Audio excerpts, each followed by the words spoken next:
So in order to celebrate my first Independence Day in the United States ever, I took a kayaking trip. We decided to kayak the Weeki Wachee Springs River near Clearwater, Florida. Great experience. The river is about 6 miles long, and prior to that, on the Tuesday, I decided to kayak. So my friend Michael Angier and I went out, we kayaked, and we took from the head all the way down to the base of the river. And it took us about an hour and a half to do that. The river is a fairly moderate pace, so something that you have to respect. But it was a great time. And then when we got to the base, we said, hey, how long or how challenging would it be to go from the base all the way back upstream to the head and then back down? And I was really presumptuous. I thought, 2.5 hours for sure. And so I set a challenge for myself to do that.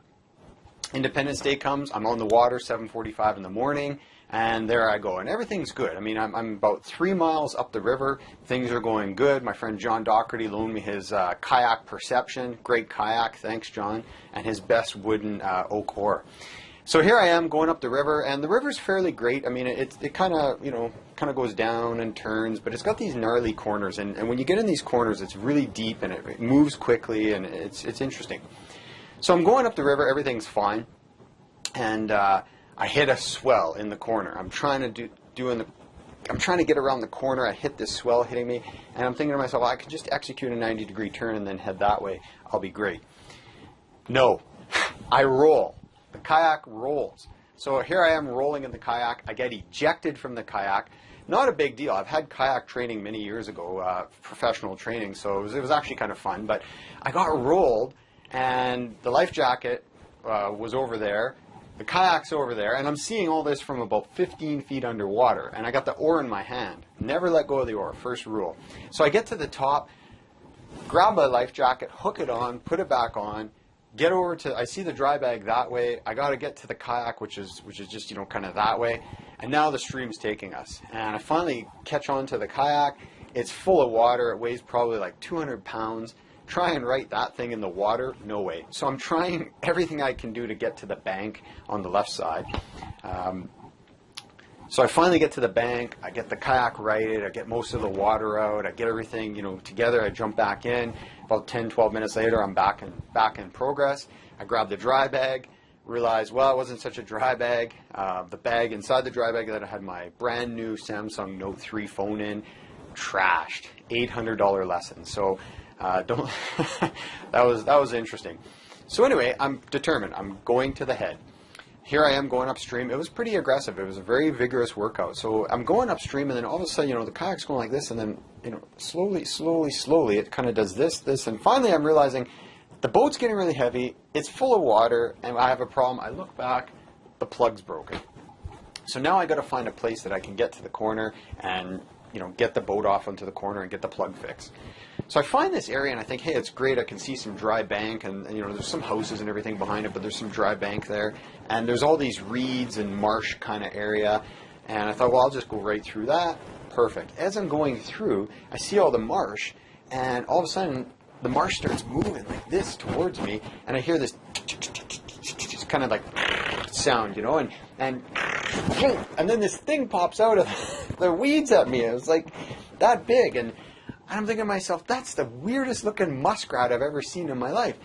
So I just executed an Aikido strike, and I took the oar and I just bashed the thing, and I kept going, and I didn't know what it was. Later on that day, my friends tell me, Shane, that was a water moccasin. It's like one of Florida's most deadly vipers. And I got back to Michael's place, and his brother Pierre said to me, Shane, did anything bite you today? And he's a doctor. And I said, well, yeah, like this horsefly thing. He said, no, I mean snakes and alligators and stuff. And I said, no. So anyway, now I know that, okay, I wasn't sure what that thing was. I got to keep going. So I get about a quarter mile up. I find a nice piece of bank. There's some trees and there's some dirt, and it seems like it could be dry ground. I go over there. I get out of the boat. Yeah, for sure it's dry ground. I grab the kayak, major squat, 300 pounds, get it up. There's a nice tree like this, so I put the kayak in the middle.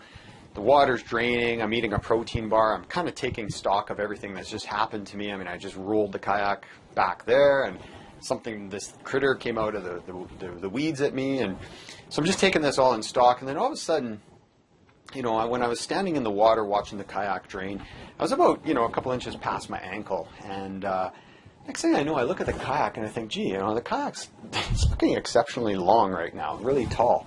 And I look down and I got mud like halfway up my thigh.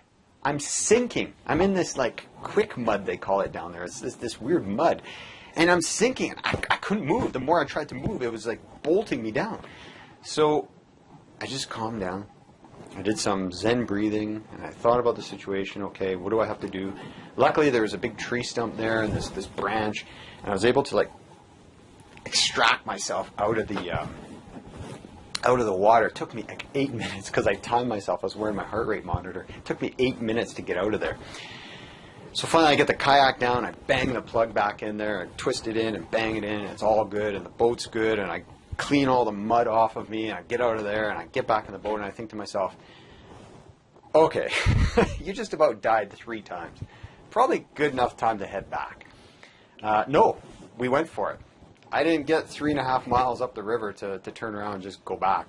So I went for it. And I got to the head, and I turned around, and I came back down. And I'll tell you what, coming down was 4 or 5 times easier than going up. And it was great. It was a great experience. I got to the bottom, got the kayak out of the water, stretched out, took stock of everything. A little sad by my trash cell phone, but luckily my wallet was okay and everything was good. And I didn't lose the truck keys to John's truck, and it was great. So I made it back to the house safely. So I think, it's interesting. I just about lost, I think in cat lives, I probably lost 3 out of the 9 lives. But at the bottom of this page, I'm going to share with you, or you click over to my site, depending on where you're watching this, and I'll give you my insights of how does this pertain to you and getting your goals done and being a goal getter versus just being someone who just hopes and wishes and dreams and just sets goals but never gets anything done. And as we're in the summertime here, or wherever you are, it's always a good time to take stock of where are you right now, where are you trying to be, where are you trying to get to, and figure that out. Anyway, I hope you liked the story. Feel free to leave me a comment at the bottom of what you thought, or share your deadly kayaking stories if you have one.